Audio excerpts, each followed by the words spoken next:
11월 15일 금요일 장마감 후 시간의 거래 종목 브리핑을 시작하겠습니다. 먼저 오늘 시간에 상승한 종목들을 보겠습니다. 이 중 시간의 상한가 종목은 인벤티지랩과 신라젠 두 종목이 있었습니다. 그렇다면 상위 5개 종목들의 시간의 상승 이유를 알아볼게요.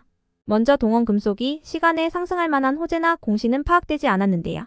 동원금속은 이틀 전에도 별다른 호재 없이 시간에 8%의 상승세를 보인 바 있습니다. 관련 기사로는 현대차그룹이 2022년에 착공한 메타플랜트 아메리카 공장이 내년 초에 본격적으로 가동될 예정으로 현대차그룹을 고객사로 두고 있는 동원금속의 수혜가 기대된다는 기사가 있었는데요.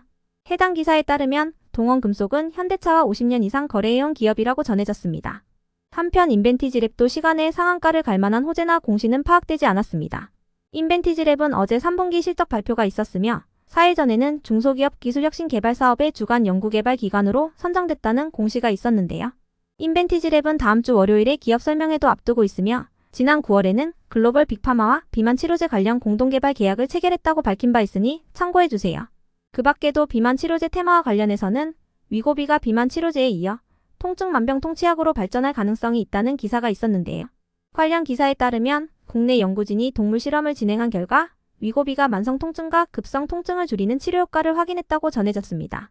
다음으로 신라젠은 장마감 후 항암 후보물질에 대한 미국 식품의 약국 일상 임상시험 계획 변경이 승인됐다고 공시하면서 시간의 상한가로 마감했습니다. 해당 임상시험은 진행성 고형암 환자를 대상으로 하는 단일요법 및 항암 화학요법과의 병용요법에 대한 임상시험이라고 밝혔는데요. 임상시험 계획이 변경된 이유는 임상시험 디자인 변경에 따른 목표 시험 대상자 수의 변경이라고 공시했습니다. 변경 전에는 216명이었는데 변경 후에는 240명 정도로 늘어났다고 하네요.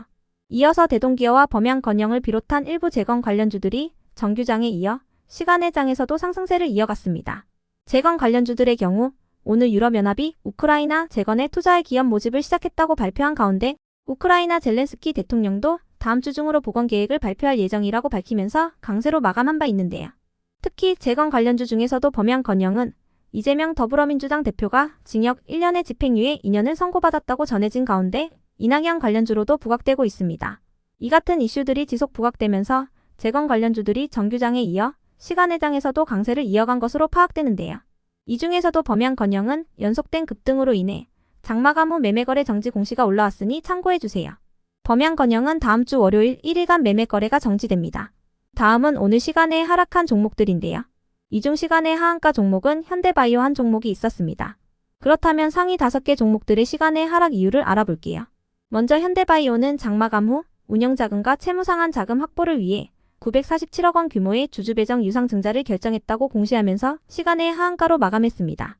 보통주 820만 주가 발행되며 예정 발행가액은 1만 1,560원입니다.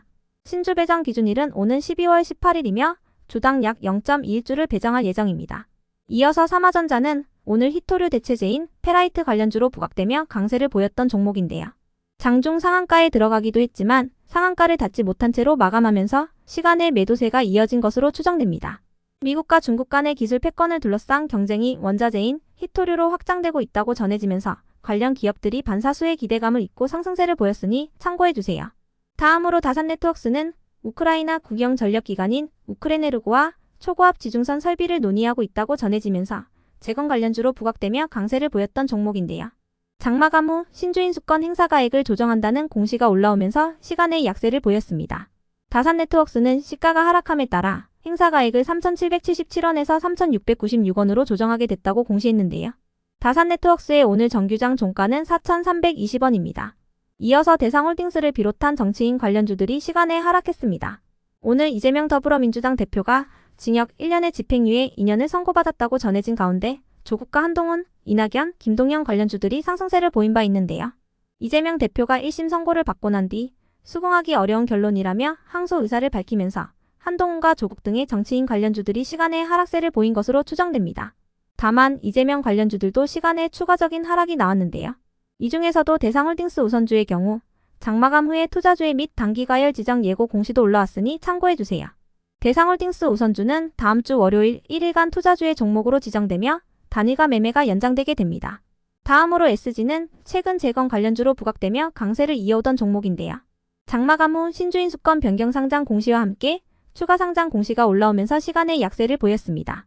총 151만 주가 다음 주 수요일에 추가 상장될 예정이며 행사 가액은 1,029원입니다. SG의 오늘 정규장 종가는 3,745원입니다.